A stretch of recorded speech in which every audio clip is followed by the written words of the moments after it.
Father is coming to reclaim that which was stolen. And the reclamation or shearing of the har from the sheep will be in the form of the red planet, Nibiru, from which it was originally taken. He will be taking back the seed that was stolen and tearing it off, just as we saw earlier, of the other son's genetics, who was from another father, which was added to it, the DNA or har of the second child, with which she, his rebellious wife, was pregnant, or of which she had knowledge. And you can see the same story hidden in mythology. This second child was from Satan, or Saturn, or the jinn, G-I-N, or the reptilians, as I've said above. The word for Lucifer in Latin is phosphorus. When phosphorus becomes oxygenated, it becomes a phosphate, also known in genetic terms as a pyran, P-Y-R-A-N, meaning a six-sided molecule, which is also the thing that was added to the first seed called the rib, taken from Adam, which is a metaphor for the five-sided ribose molecule that was taken from him for purposes of cloning. These two were unlawfully fused against the will of the Father to make our current form of genetics we call DNA, and is why Jacob prophesied that his son Dan, D-A-N, whose name is an anagram for DNA, would be a serpent, or serpenta, in the way, and why our DNA is called serpentine. This is because the Greek word for six is sera, S-E-R-A, and the Greek word for five is penta, P-E-N-T-A. DNA in its current form, therefore, is the serpent, or serpenta, comprised of a six-sided phosphate molecule, or pyran, and a five-sided ribose molecule.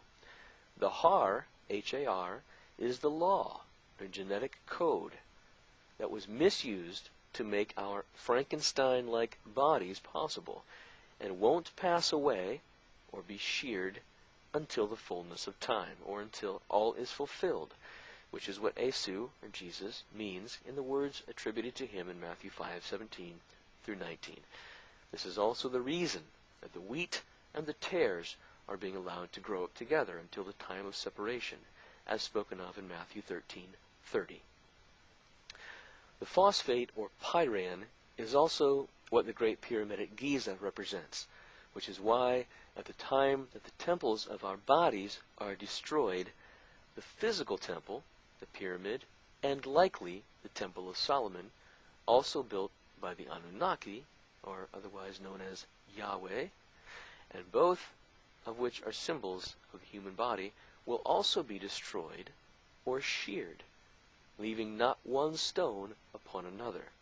Again, these stones referred to are metaphors for the same stones of fire stolen by Lucifer, who is also a pseudonym or alias for Yahweh, in Ezekiel 28:14 and 16, referring to our ribose and phosphates. You can also see Matthew 24:2 and Mark 13:2.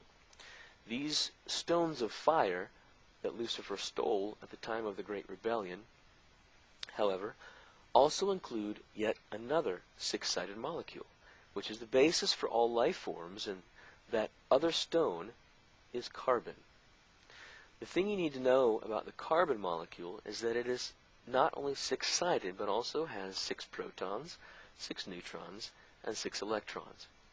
When the figure Lucifer, disguised as the Lord God and hidden behind the alias of the letters YHWH, created Adam, she put upon him her mark, and in doing so, quite literally created a beast.